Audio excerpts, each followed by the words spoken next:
home? Is that the theory there? All right.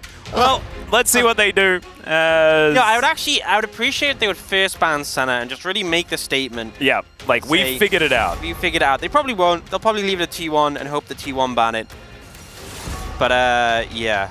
Maybe T1 just don't, because maybe they just don't expect them to be able to utilize well, it the thing is as well, last time we saw Senna from Bro up against T1, like, I feel like T1 actually one of the few teams who could actually punish it because they play, like, aggressive bot lanes. We saw them play the Kate Lux against the Senna Ornn, and maybe they're just not afraid of it. Like, I know we talk about you should definitely ban it every time, but maybe T1 are like the one team who think, you know, maybe we let them have it. We'll see what we can do against it. We'll pick a crushing bot lane and win. And even then, they said no. So I think that if T1 are banning Senna, yeah, you know it needs to be banned. I think maybe also they were like, oh, but the win rate, it's really cool that it just keeps extending. Let's not break it here. Yeah, yeah. There is the slammed Azir pick, like we were talking about.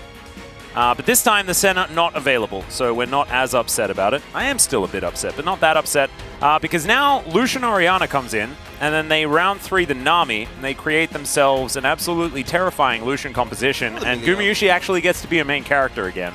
Yeah, you know, I feel like Carrier's going to pay his dues after the first one where he was the carry. Now he's going to be like, okay, you can be the carry this game. It's kind of alternating. Yep. And actually going for the early Aatrox. So this is interesting because it means you basically denied yourself picking mid. And you may be thinking, oh, but shouldn't they have picked Ori? Like, Ori was such a priority for Bro to ban that they left Senna open. So surely they need to pick it.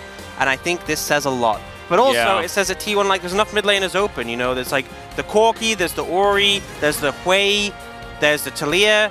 They're not worried about leaving it till the next rotation because in 99% of situations, you're picking your support here to match up with the Lucian. Probably the Milio. I think it should be the Nami. I think Carrier's Nami is also extraordinarily good, but I also just think it's better than Milio. At this point in time, it's seen a lot more success here in the LCK. And that is exactly what Carrier is going to go towards. I like seeing him on this champion, so definitely good. So, the Rakan going to be taken away from Polo. Looks like we are going to be focusing on that bottom lane. I wonder whether there's any 80 carries that they want to take away, something like a Caitlyn that can outrange and things like that. Could be looked into, but I don't think that it really fits into Envy's champion pool. If he picks Smolder, I think that they care even less. Yeah. Man, if they pick Smolder, it's going to be pretty brutal. But at least they have the outscale, like at least the scaling makes sense to an extent. I like the Zeri ban. Yeah, I think Zeri makes sense as ban. Seen that rise in priority recently. Be interesting. I'm glad we're not getting more Lucian, Nami, Zeri coming out. And yeah, I mean, they'll ban those. Do we just see Hui come out from T1? They can leave it to last pick. They don't need to pick it now, but they can take the Hui. Vi also open and available. Rel, Maokai, a lot of things. But they're just going to go for Talia mid and leave jungle till later. Sivayumi once again. Wow. They did try this once before. And it didn't work then, but maybe it'll work now. Yep, and now they have to deal with the Vi. Vi Talia, super strong combo. And the thing is, you know, people think, oh, I think they should go for the Vi. I think the Vi is better than Nocturne, honestly. We'll see what they opt for. They're kind of bouncing between. The thing is, you would think on paper that, you know, Sivir actually once upon a time was really good in the Vi, because you could just spell shield the ult. Yeah. But now you just smite when you're on the way. And then you just break the spell shield and get the knock-up. Yep. So, yeah, have fun with that. It also means they have really strong mid-jungle pressure if they want to look at Karras, if they want to look at Gideon.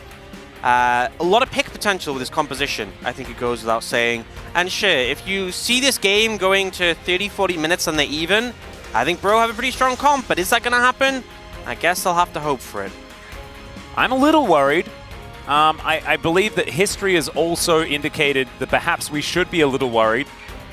But Koma and Edgar, of course, a huge history between these two absolute legends, have faced off across very different stadiums in their time as well, some of the biggest in the world. And are going to be facing off here once again. This time, Koma really looking like he's having a few of the laughs. Yeah. And the last one, we're yet to really hear, but it might be coming relatively soon. Like you were talking about, love this draft. if you get to zone in at like 30 minutes in and have all of the money as if a game has gone even. That may not happen though, because T1's mid game is looking real scary with this one. Yeah, I think that's a fair statement to make.